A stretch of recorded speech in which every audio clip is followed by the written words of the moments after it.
공식적으로 아시안게임이 막을 올리기도 전에 중국의 만행은 이미 시작되었는데요.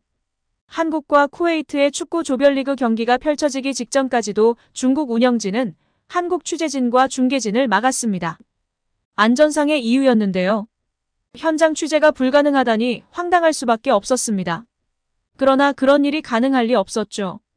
결국 한국을 비롯한 국가들의 항의와 AFC의 압력으로 그제서야 입장을 허가했습니다.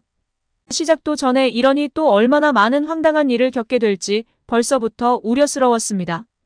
그러나 여기서 끝나지 않았는데요. 우려는 이내 곧 현실이 되어버렸습니다. 경기 후 황선홍 감독의 기자회견에서도 의도적이고 음침하게 만행을 저질렀습니다. 한국 축구는 대회 3연패를 노리고 있습니다.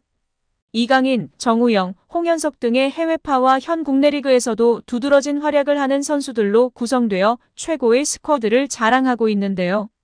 한 가지 우려스러웠던 점은 황선홍 감독의 무색무취 전술이라는 것이었죠. 선수들의 기량에 의존하고 있는 전술이라는 점이었습니다. 그러나 우리 선수들은 좋은 분위기 속에 대회 3연패를 위해 담금질을 해왔습니다. 실상 워낙 잘하는 선수들이 많은 역대급 스쿼드라 금메달을 따지 못하면 이상하다고 할 정도였죠. 그런 부담감 속에 첫 경기에서부터 우리 대표팀 선수들은 증명했습니다. 무려 9대0이라는 어마어마한 점수 차이로 승리했습니다.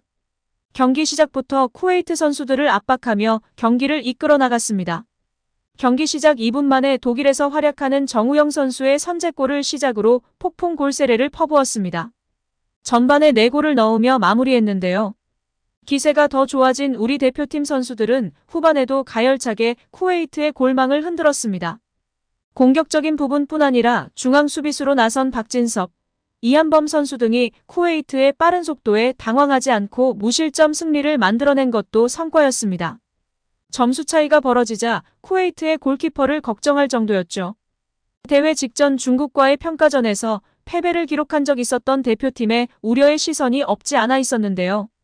쿠웨이트와의 1차전에서 완전히 다른 모습을 보여주며 대회 3연패에 대한 기대감이 높아졌습니다. 이에 평가전에서 한국을 이긴 것을 자랑처럼 여기는 중국의 반응이 흥미진진했습니다.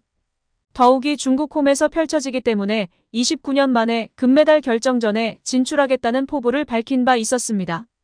또한 같은 날 인도를 상대로 5대1의 승리를 거둬 기세가 등등한 상태였기에 우승 후보로 꼽히는 한국을 견제할 수밖에 없었습니다. 중국에서 보도하는 대부분 기사는 군 복무 면제를 위한 모든 것, 한국 남자 아시안게임 대표팀이 쿠웨이트를 9대0으로 꺾었다 는 타이틀을 달고 있었는데요.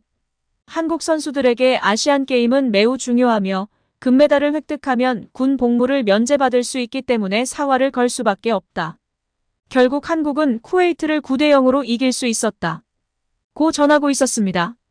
물론 우리 선수들에게 군복무와 관련해 중요한 부분이지만 초점을 군면제에만 맞춰 우리 선수들을 평가하고 있었죠. 이에 중국도 한국과 같은 시스템을 도입해 축구를 잘할 수 있도록 하자며 조롱하는 반응들이 다수였습니다. 이번 대회는 한국만이 다른 목적으로 참가하기 때문에 관심을 갖기 어렵다. 패배하면 군 복무로 학대를 당할 사람들이니 당연한 결과라고 이야기하고 있었습니다. 또한 쿠웨이트가 못해서 한국이 큰 점수차로 이길 수 있었다고 반응했습니다. 그러나 쿠웨이트의 전력이 현저히 떨어져 있긴 해도 9대0이라는 스코어로 손쉽게 이길 수 있는 나라는 아닌데요. 과거 중동의 맹주라고 불리며 중요 대회에서 한국의 발목을 번번이 잡은 팀이었죠. 이는 쿠웨이트의 전력이 약해서 9대0이라는 스코어가 나온 것이 아니라 그만큼 우리 대한민국 대표팀의 전력이 강해졌다고 평가하는 것이 맞다고 보여집니다. 경기 시작 전부터 이어졌던 중국의 한국 축구대표팀에 대한 견제는 경기장에서는 쿠웨이트를 일방적으로 응원하는 것으로 이어졌습니다. 뿐만 아니라 경기가 끝난 직후 기자회견에서도 음침한 실수를 저질렀는데요. 황선홍 감독이 기자회견에 참석했을 때 그가 단상 위 좌석에 앉아 기자회견 진행을 맡은 중국 관계자는 황선홍 감독을 소개하기 위해 말문을 열었습니다. 하지만 그는 이내 대한민국의 홍선홍 감독이라고 소개했는데요.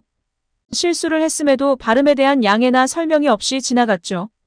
그러나 황선홍 감독은 중국 진행자의 실수를 넘어가지 않고 인사에 앞서 일단 제 이름은 홍선홍이 아닌 황선홍이라고 정확하게 지적했습니다.